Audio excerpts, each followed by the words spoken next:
I want you to try something intensely physical right now, right out of the gate. Wherever you happen to be listening to this deep dive, just reach out and firmly tap something solid. Yeah, seriously, actually do it. Right, like it could be the wood of the desk in front of you, maybe the leather of your steering wheel, or, if you're just sitting quietly, just clap your hands together to break the silence. Just pay attention to the sensory data. Exactly. Notice that exact fraction of a second where your brain registers an absolute, undeniable reality. Your skin stops and the desk begins. The silence ends and the sound violently arrives. It creates a fascinating boundary line, doesn't it? It really does. Because your brain is giving you this immediate, non-negotiable feedback that there is a definitive, uncrossable border in physical space. It's telling you that your body is one entity and the desk is another entirely separate entity. And we build our entire lives around that boundary. I mean, usually when we talk about that kind of absolute dividing line, there's this expectation of clinical precision. Right. It feels like looking at a clear X-ray of a broken bone in a doctor's office.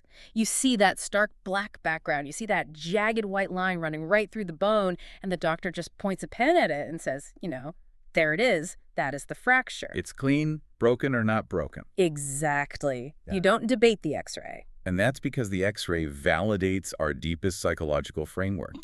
We really demand that the universe operates as a giant static container filled with completely independent things that we can easily label, grasp, and categorize. I think we crave that. We desperately want a universe that is neatly categorized into solid nouns, absolute starting and ending points, and rigid binary states. To an evil. Yeah, here and there, cause and effect. Yeah. The X-ray is comforting because it removes the terrifying ambiguity of existence. But then you step into the world of ancient philosophy, specifically the framework we're exploring today, and suddenly you realize that X-ray machine is entirely broken. Oh, completely broken. The very concept of the X-ray is a hallucination. Because today, we are looking at an ontological landscape that is completely fluid. It demands a total conceptual meltdown. I mean, if we're going to accurately examine the philosophy of Nāgārjuna and his masterpiece, the Mūlamadhyamakakārikā, Which we'll often just call the MMK for short. right, the MMK, to do that, we have to take that comfortable, solid desk you just tapped and put it under the ultimate philosophical microscope. And that is our mission for this deep dive. We are exploring what the texts call the KARMIC MIRAGE. We're going to look at how we artificially divide reality into these little conceptual buckets, Dyads, triads, and quads. Quince, all of it. All the models. Things like cause, causality, and effect. Or the perceiver, the instrument of perception, and the perceived object. The MMK argues that these supposedly separate opposites, these distinct Lego bricks of reality, are actually inseparable. Right, they're always co-defined. Yeah, they're co-evolving parts of a limitless, centerless, fractal mutual conditioning cycle. I know I am throwing a massive wall of jargon at you right now, but I promise by the end of this hour, this is going to completely reframe how you experience, a traffic jam, a corporate meeting, or just a simple walk in the park. The stakes here are actually quite high, and I think it helps to understand the historical intent behind the MMK. This isn't just an abstract history lesson about a 2nd century Indian philosopher writing esoteric poetry. No, it's highly practical. Exactly. Nāgārjuna engineered this text as a highly practical diagnostic tool. Its primary goal is to cure a very specific human ailment, which he calls the disease of reification.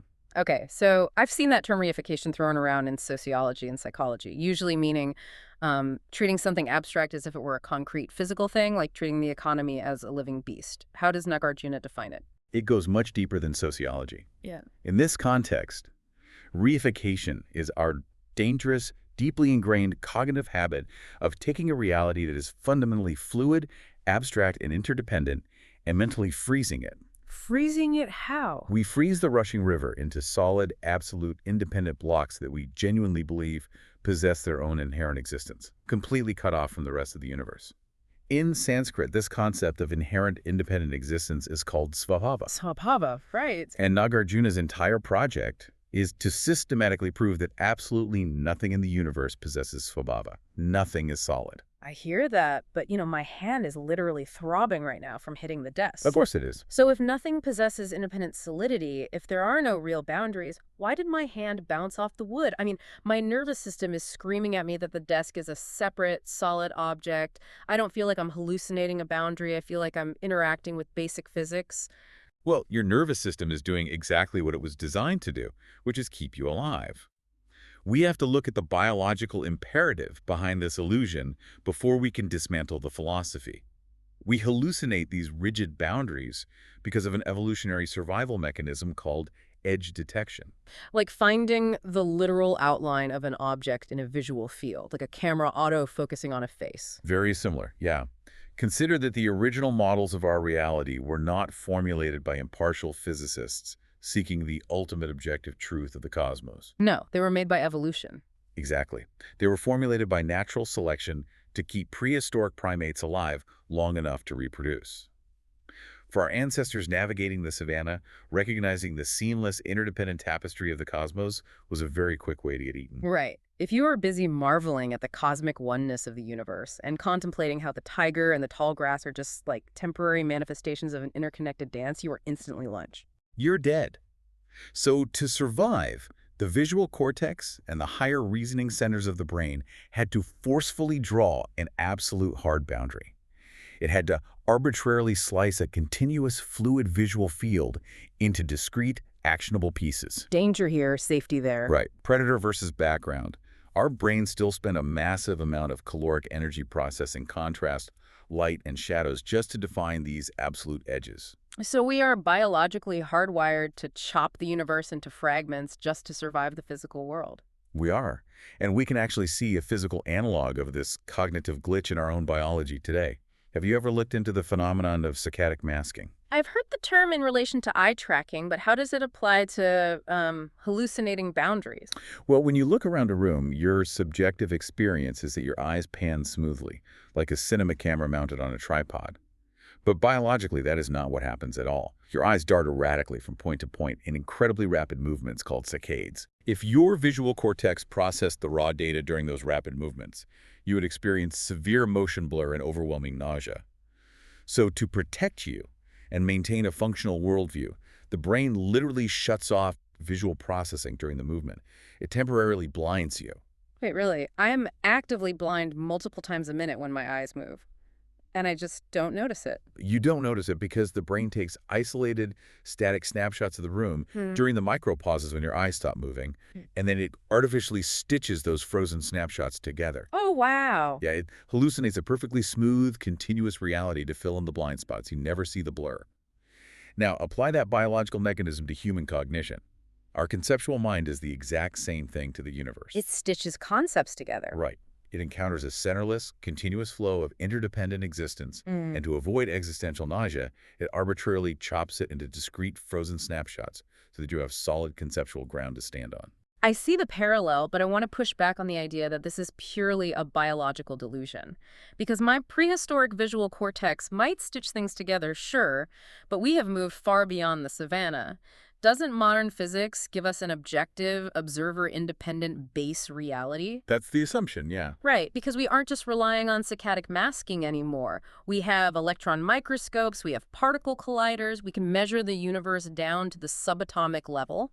That is the most common defense of our modern worldview, but it falls directly into what the philosophical sources call the Lego brick fallacy. The Lego brick fallacy. I love that term. It's perfect, because modern scientific modeling, as brilliant and predictively accurate as it is for building bridges and launching satellites, still fundamentally operates on the exact same prehistoric biological hardware. It assumes the universe is, at its base level, a bucket of isolated cosmic Lego bricks. So even if the bricks are invisible to the naked eye, like quarks or electrons, we are still treating them like solid, independent toys. Exactly. The Lego brick fallacy is our deepest assumption about how actions occur. We assume the actor is a solid red Lego brick, the action they perform is a blue brick, and the result is a yellow brick. And they just snap together. Right. We believe these bricks possess their own fixed essences and simply snap together temporarily to form an event in space and time, and then can be cleanly pulled apart again. And our entire scientific method relies on that snapping together and pulling apart. We isolate variables, we put things in vacuums. Science provides phenomenally accurate maps of conventional reality, absolutely.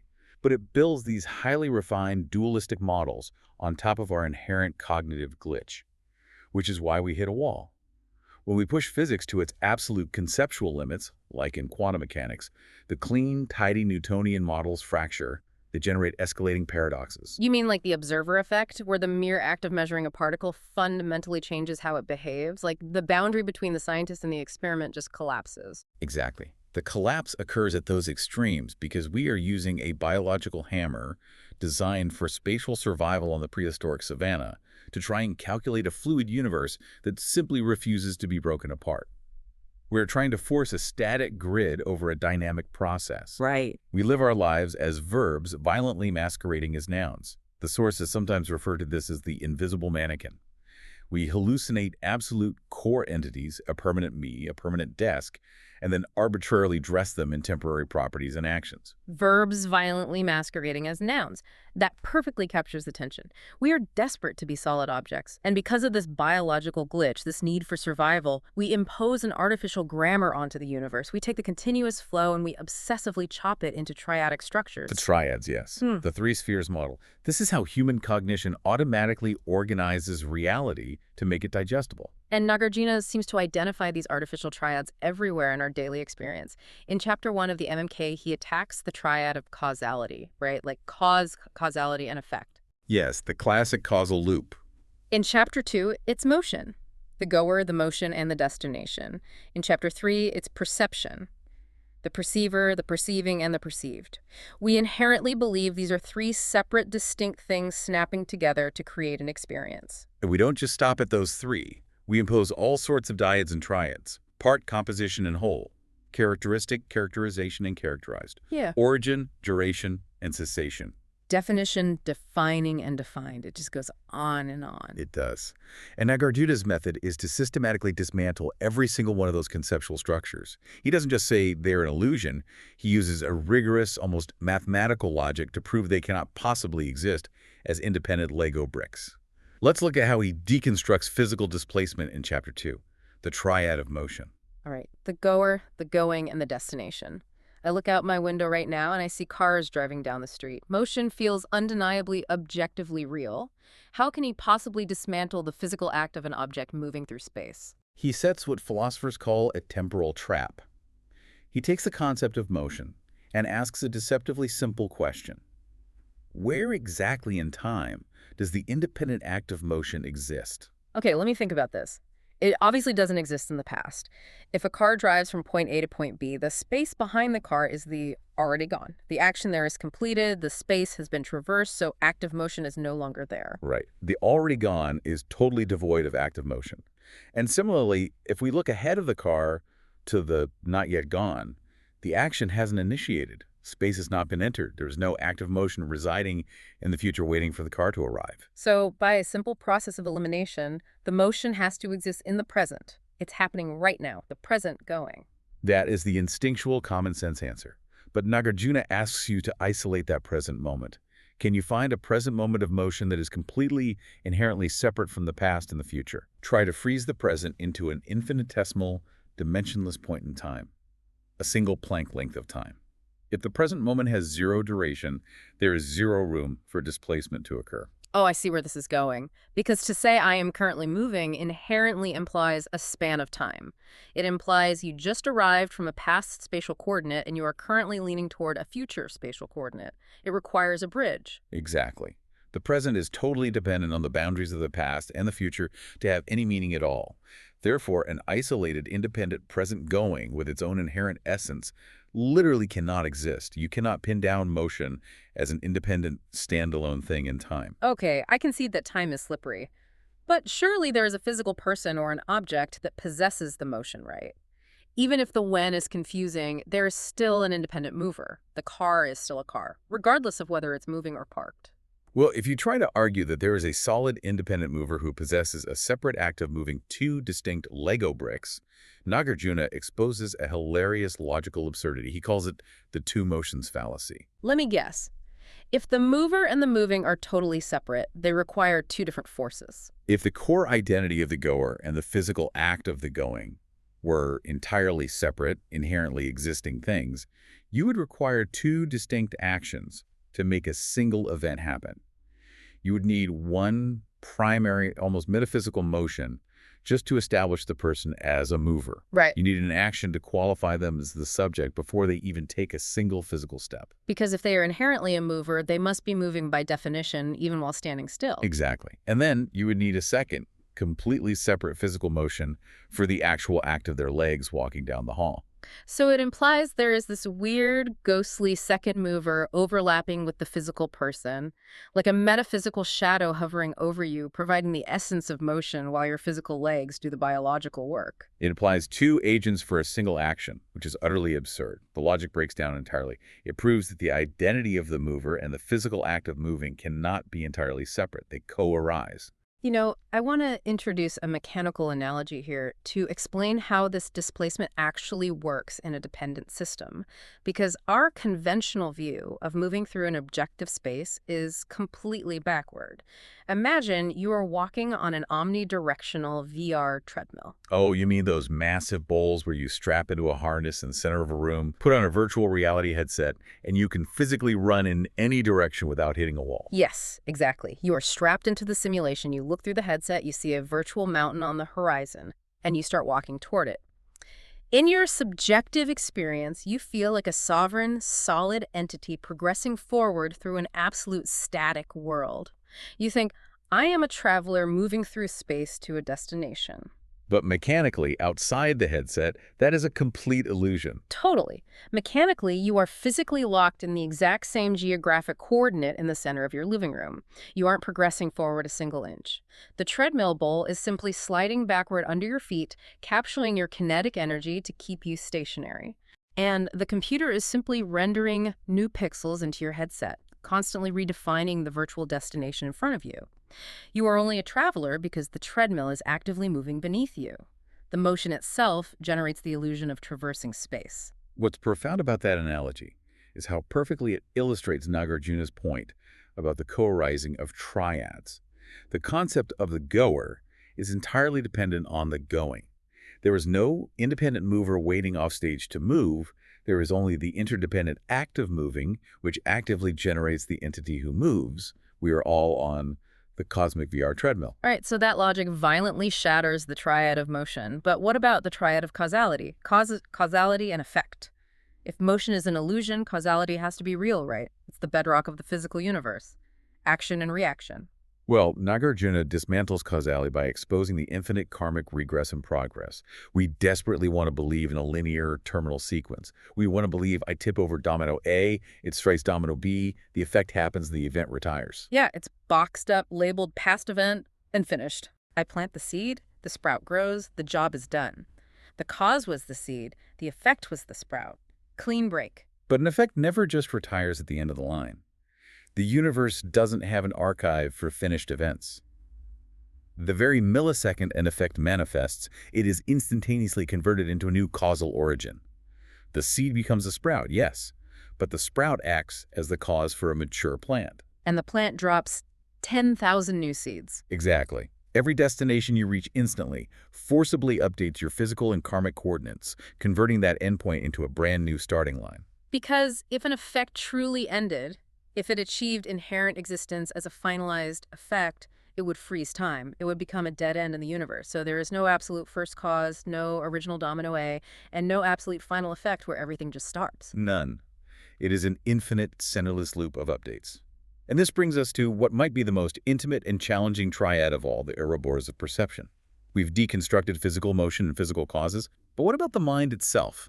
How does this dependent cycle apply to our very consciousness? This is where things get really uncomfortable, because we are talking about the union of the perceiver, the perceiving, and the perceived object, our own subjective experience. Let me try to paint a phenomenological picture of how we normally view this. Please do. Think about the classic experience of sitting in the optometrist's office. You have your chin resting on that little plastic cradle, the lights in the room are low, and the doctor pulls down that massive, intimidating metal machine, the phoropter. flipping the heavy glass lenses back and forth in front of your eyes. Exactly. And the doctor asks you that completely binary X-ray style question, better one or better two? And that entire medical practice, that entire routine cements this massive assumption about the architecture of reality. It assumes there's a defined objective subject, you, the patient. You possess an instrument, your faculty of sight, your optic nerve, and you are looking across the room at an entirely separate objective world, the eye chart on the wall. Subject, instrument, object. The ultimate Lego bricks of consciousness. It makes human consciousness feel like a security camera bolted to a brick wall. The camera is the perceiver, the data moving through the copper cables is the perception, and the parking lot outside is the objective perceived world. The parking lot doesn't care if the camera is plugged in, turned on, or broken. It just exists independently, waiting to be recorded. That is the ultimate representation of common sense realism. It's how 99% of humanity navigates their day. And historically, it is exactly the framework Nāgārjuna's philosophical opponents used to argue against him. Specifically, schools like the Nyaya in ancient India, and even some Abhidharma realist schools, argued fiercely that consciousness must have inherent independent existence. I can understand why it feels insane to argue otherwise. What was their specific defense? How did they try to prove logically that the security camera of the mind has its own independent reality? They used a very elegant metaphor, the fire analogy. They argue that consciousness is like a flame. If you light a fire in a pitch-dark room, the fire clearly illuminates the external objects, the walls, the furniture, the floor. Yep. But crucially, the fire also illuminates itself. You don't need to turn on a second flashlight to see a burning fire. That is a brilliant counter-argument. So they are saying the faculty of sight can perceive the external world while simultaneously validating its own inherent existence. It proves itself just by existing. I illuminate the room, therefore I am a source of light. Checkmate. It sounds incredibly strong, airtight even, until Nāgārjuna meticulously dismantles the physics of their metaphor. He doesn't attack the conclusion first. He attacks the fundamental definition of the action. He points out that fire absolutely does not illuminate itself. Wait, I can see a fire. How does it not illuminate itself? Because we have to agree on the definition of illumination. Illumination is strictly defined as the removal of darkness. Since fire inherently contains zero darkness within its own nature, it is composed entirely of light and heat. It cannot logically perform the act of removing darkness from itself. You cannot remove darkness from something that is entirely light. Oh, wow. It's a logical impossibility based on the mechanical definition of the verb. It's like saying a sponge absorbs water from itself. Precisely. To use other classic examples, a razor-sharp blade cannot cut its own edge. A fingertip, no matter how sensitive, cannot touch its own tip. An acrobat cannot climb on his own shoulders. That makes total sense. Therefore, a security camera, or the human optic nerve, or consciousness itself, cannot possess an independent essence of seeing without an external object to catalyze the action. You cannot have a perceiver waiting off stage in a void, possessing the attribute of perceiving while perceiving nothing. So the act of seeing the eye chart is precisely what gives birth to the perceiver. The object creates the subject just as much as the subject observes the object. It's a parent-child interdependence. Expand on that parent-child analogy because it highlights the exact mechanism of co-arising we are talking about. Well, you cannot possess the inherent absolute identity of a parent floating alone in a dark vacuum. The identity of a parent is strictly 100% co-defined by the existence of a child. You can be a human, you can be an adult, but the exact millisecond the child is born is what gives birth to the parent. Yes. They rely entirely on each other for those specific identities. If you take the child away, the parent instantly ceases to be a parent. The actor is born from the act. The opposites are totally inseparable. They lean on each other like two bundles of reeds. Mm-hmm. And this brings us to the concept of the Ouroboros, the snake eating its own tail. Because this interdependence isn't just a static relationship like a bridge connecting two cliffs. It is a highly volatile, real-time karmic updating cycle. Okay, we need to bring this down to earth. Walk me through this real-time karmic updating in daily life. How does the object update the subject in real time? Let's use the analogy of tinted glasses. A conditioned perceiver.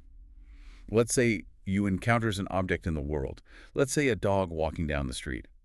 But remember, you are not a pristine, blank slate security camera objectively recording pixels. You bring your past karma, your biological wiring, and your complex psychological history to this encounter.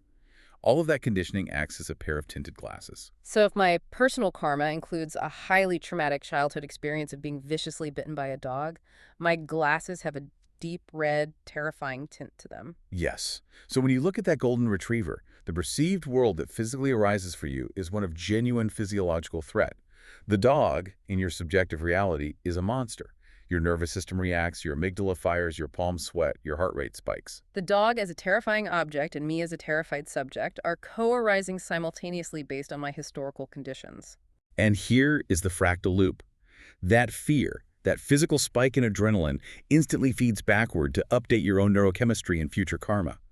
Because you experienced that intense fear, you're instantaneously overwritten into a newly conditioned entity. You are no longer the person who was walking down the street 10 seconds ago. Right. You are now Perceiver 2, an entity whose fear of dogs has just been reinforced and deepened. The observer is fundamentally altered by the act of observation. The subject is continuously dismantled and reassembled by the object it perceives.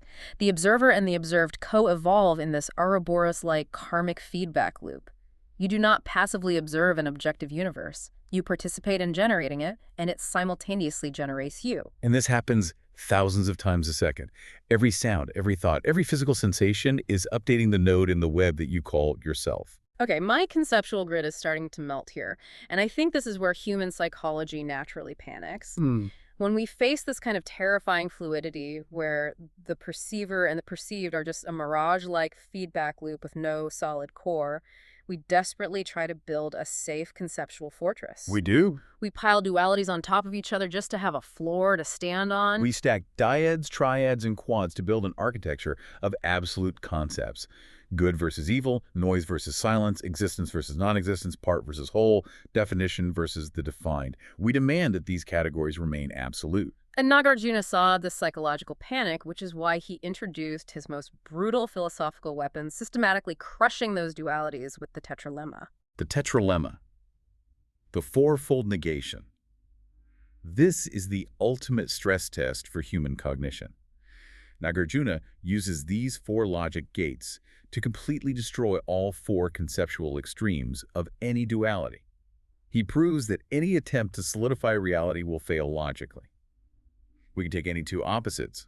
Let's use the ultimate duality of a seed and a sprout, or the conventional world of forms and the ultimate truth of emptiness, and we can run them through the four gates to see if they possess inherent existence.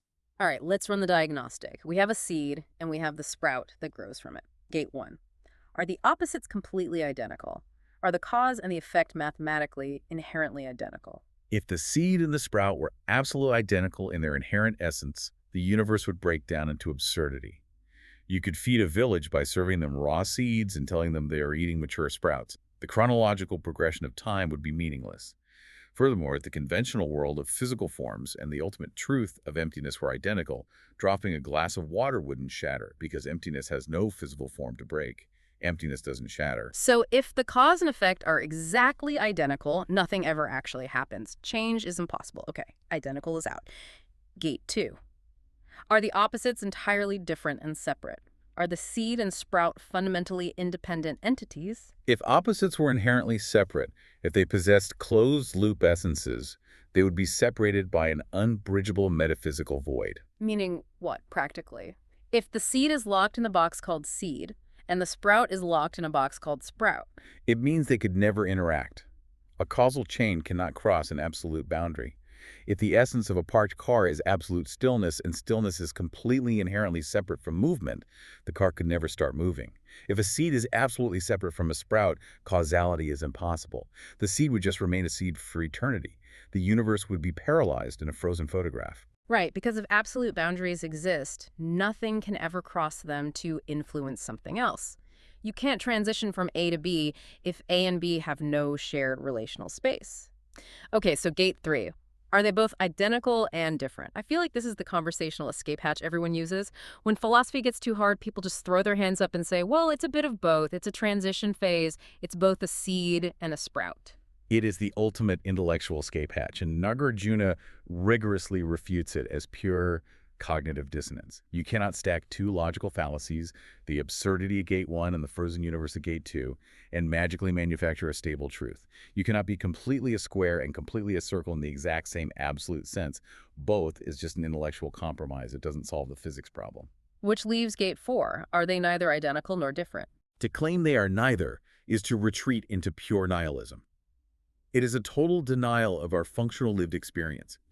If things are neither identical nor different, you are denying that distinctions exist at all. You are denying that a seed eventually provides food. You are denying that you still have to stop at a red light in traffic. You are essentially saying nothing matters and nothing functions. So the tetralemma just locks every single door. Identical leads to absurdity, different leads to paralysis, both is cognitive dissonance, neither is nihilism. And we can use this logic to refute all the major philosophical isms humanity has clung to for comfort over the centuries. Absolutely. The tetralemma acts as a universal solvent. It refutes realism because no objective world exists independently of a perceiver. It refutes idealism or solipsism, the idea that it's all just a dream happening in your subjective mind, because as we proved with the fire analogy, no permanent subjective mind exists to hallucinate the universe. A dreamer requires a dream to exist as a dreamer. Oh, that's brilliant. And it refutes dualism, because empty components don't magically combine to make a solid reality. Wait, I have to interrupt here and posit a theory on the final ism, monism. Because isn't Eastern philosophy, and specifically Buddhism, all about how we are just drops of water returning to a giant cosmic soup of oneness? Everyone talks about non-duality as everything melting into one giant, featureless, universal consciousness. You are touching on a very common assumption, but it is a massive misconception of Madhyamaka philosophy. That is the trap everyone falls into. Nāgārjuna explicitly denies monism. He denies the cosmic soup. If everything were an undifferentiated soup with absolutely no conventional boundaries, biological existence would shut down. Why? If we are all one, wouldn't that be a state of perfect harmony? Consider the alternative from a purely functional perspective. If you and a dog are the exact same undifferentiated cosmic soup, a dog bite cannot occur. Teeth cannot pierce skin if there is no conventional boundary between teeth and skin. Pain cannot be registered. Emptiness does not erase difference. In fact, it is the precise opposite. Emptiness is what allows difference to exist. Wait, really? Yes. It proves that highly differentiated, vivid, functioning things are empty of an independent essence. Non-duality means not two. They are not entirely separate, but it also strictly means not one. They are not identical. Not two, but not one. That is a brain breaker. Okay, I am really trying to wrap my head around a reality without a core, without a solid base, that still somehow functions perfectly. If we aren't isolated Lego bricks snapping together and we aren't a giant bowl of cosmic soup, what exactly is the architecture holding us together? That requires us to look at the fractal engine of reality, the karmic mirage, in full operation. I keep comparing the self to a strobe light or maybe a whirlpool in a fast-moving river. Yeah. When you look at a whirlpool from the riverbank, it looks like a solid noun. It has a distinct shape, it has a location. You can point at it and say, there's the whirlpool. But it possesses zero inherent essence. It's just a temporary, mirage-like intersection of water currents, temperature, and riverbed topography. And crucially, the actual water constituting the whirlpool is completely replaced every fraction of a second. Yet the pattern remains functional. You are that whirlpool. You are a fluid process of relational events, constantly overwritten and updated, maintaining a conventional shape but possessing no permanent core. Let's synthesize all of this. Let's map the simultaneous operation of all these triads, causality, motion, and perception, into one massive engine. The sources use the example of a farmer planting a seed to explain this grand synthesis. It is the perfect diagnostic example because it contains the infinite complexity of the entire fractal cycle hiding beneath a totally mundane, everyday action. Okay, let's break down the farmer. How are all the triads operating at once? Perceptually, the farmer's mind is actively co-creating the feel based on decades of agricultural conditioning. The mind looks at a tiny, hard object and labels it a seed overflowing with potential. It looks at the ground and labels it arable land. Without the human conceptual framework of agriculture, the field is just an arbitrary patch of dirt, and the seed is just debris. Perception is projecting the reality. So the perceiver and the perceived are locked in their loop. What about motion? In terms of motion, the farmer displaces themselves. They walk from the barn to the planting spot. The moment their boots arrive at that exact spatial coordinate, the destination exerts its conditioning.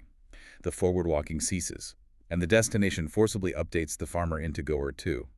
They are now stationary at a new point of origin, ready to initiate the downward motion of digging. The VR treadmill has shifted.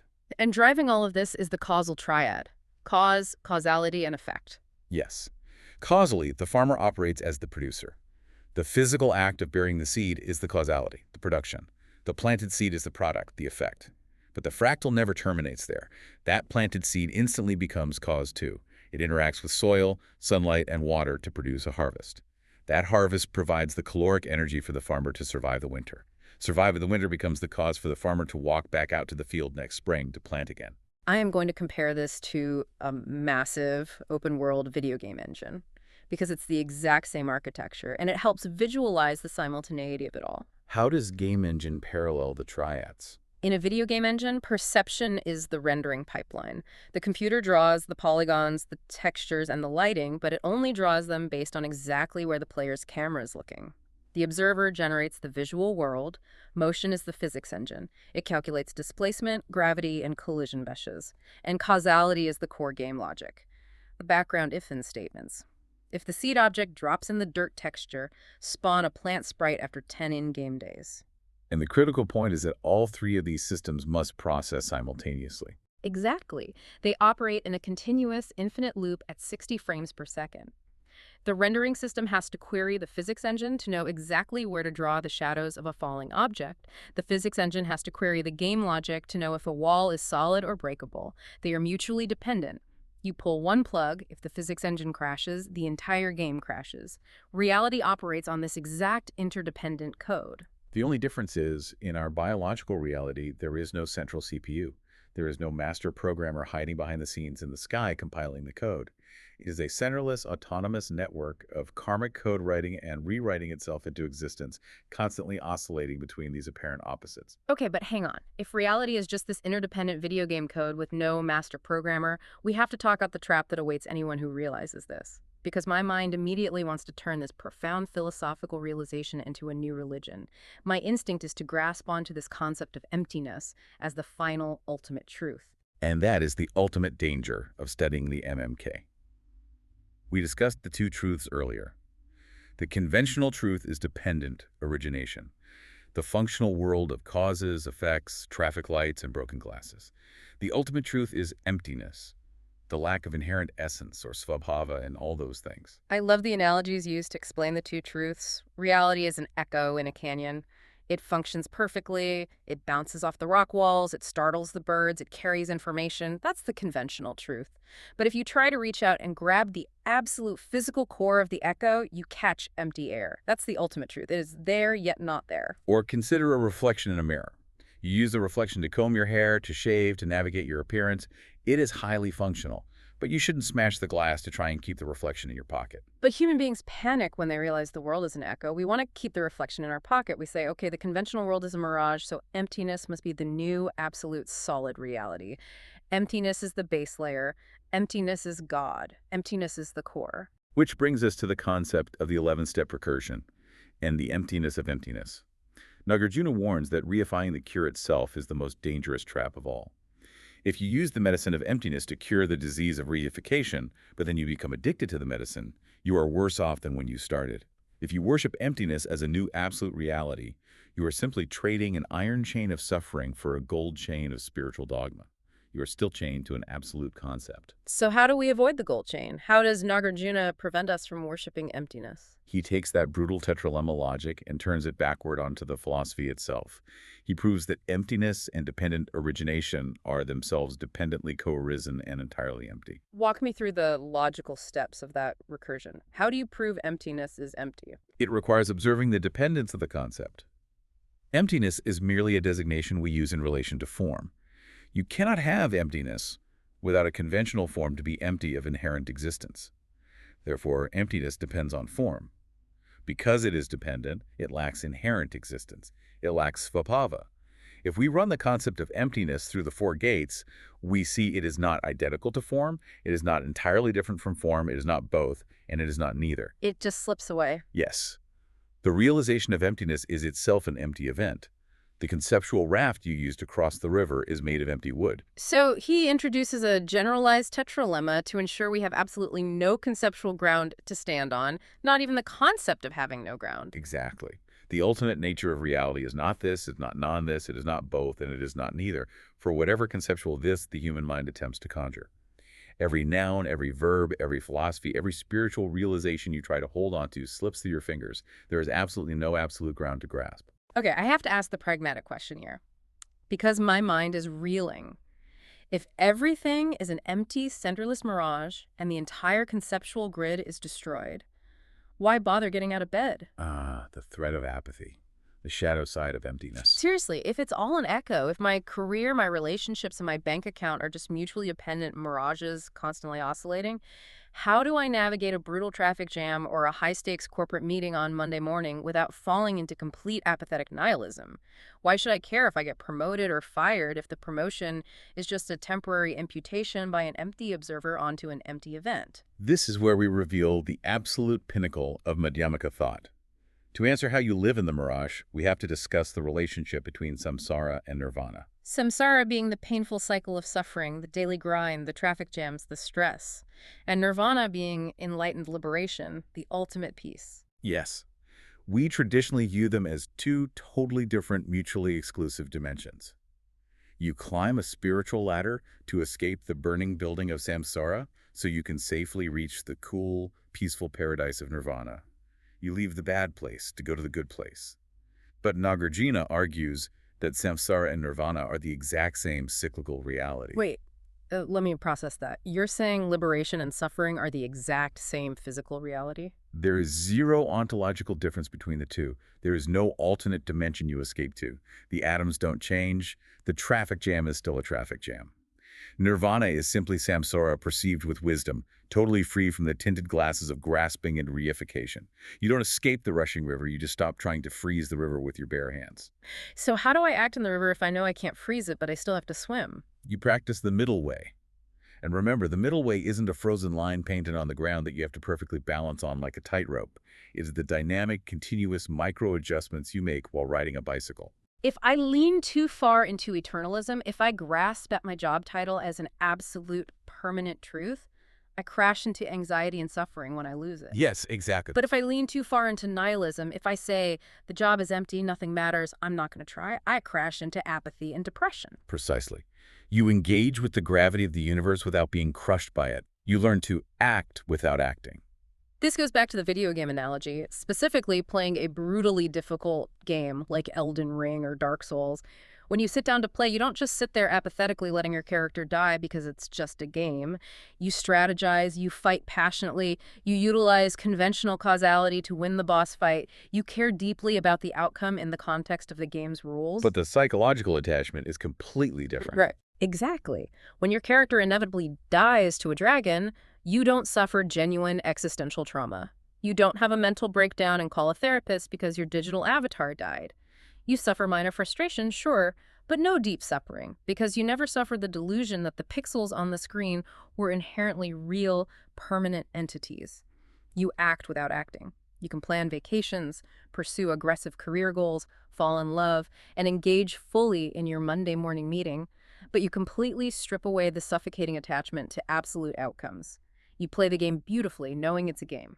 You use the conventional tools, the dualities of success and failure, cause and effect, as a heavy wooden raft across the raging river of your confusion. But once you reach the shore of understanding, you drop the raft. You don't carry the heavy philosophy on your back as you walk through the forest. You abandon the concepts entirely, and what you are left with is resting in tathata. Tathata. Suchness. Yes, suchness. Experiencing the luminous, oscillating dance of reality exactly as it is, vividly and directly, in the microsecond before the conceptual mind ever attempts to slap a label on it. This brings us to the final ripple of this physics, the ultimate consequence of dropping the raft, because this isn't just about personal peace of mind. When you truly internalize this architecture, the rigid boundaries we obsess over violently collapse.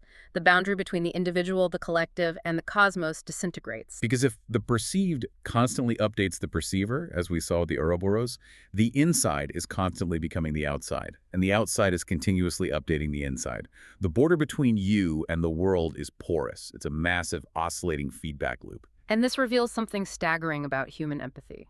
Boundless compassion is not a moral imperative. It is not a polite social convention, a chore you have to perform to be a good person, or a commandment handed down by a deity under threat of punishment. What is it then, if not a moral choice? Let me sit with this for a second, because this is the most radical part of the philosophy. You're saying compassion isn't an ethical decision, it's literal physics. It is the inevitable, logical result of this architecture. It is raw ontological physics. If the perceived updates the perceiver, then the suffering of the world is inextricably, physically inseparable from your own self. You and the suffering stranger are temporary nodes in the exact same infinite oscillating web. The analogy of the hands is perfect for this. If my left hand accidentally touches a hot stove, my right hand doesn't pause to debate the moral ethics of assisting. Right, it doesn't weigh the pros and cons. It doesn't consult a moral framework. No, it doesn't say, well, that's the left hand's karma. Should have been more careful. I'm over here. I'm fine. The right hand inherently feels the interconnectedness of the single organism and pulls the left hand away instantly. It's a spontaneous biological reaction. Because to intentionally inflict damage on another node in the web, to act out of malice, greed, or selfishness, is causally injecting poison into the exact environmental fractal that will instantaneously loop back to update your own perception. Hurting the world is physically hurting the mechanism that generates you. Compassion is cosmic self-preservation, born from the realization that there is no separate self to preserve in the first place. That is a breathtaking paradigm shift. We have covered a staggering amount of philosophical terrain today. We took the isolated gears of reality, causality, motion, perception, and we watched them operate as a limitless, centerless, karmic mirage. We saw how the tetralemma melts down our rigid X-ray view of the universe. We watched the observer and the observed lock into a seamless, fluid dance of continuous co-creation, proving that reality is not this, not non-this, not both, and not neither. And to close out this deep dive, I want to leave you, the listener, with a final provocative thought. A challenge for you to test this paradigm today in your own life. We have meticulously detailed how every cause you identify, every destination you reach, and every perceived object you encounter is just a mental imputation. They are just temporary labels slapped onto the rushing river by a biological machine trying to survive. So we ask you to observe the actual machinery of your own mind. Watch the edge detection happen in real time. In the exact fraction of a microsecond before your mind imputes the next concept, before it categorizes a sound as an annoying noise, an event as a personal tragedy, or the wall as a solid barrier, what actually exists in those silent, terrifying, completely unlabeled gaps between your thoughts? When you reach out and tap that wooden desk again, who or what are you in that pure space of tathata right before the edge is detected? That is the space where true liberation resides. Watch the fractal engine operate today. Look for the gaps between the imputations. Until next time, keep diving.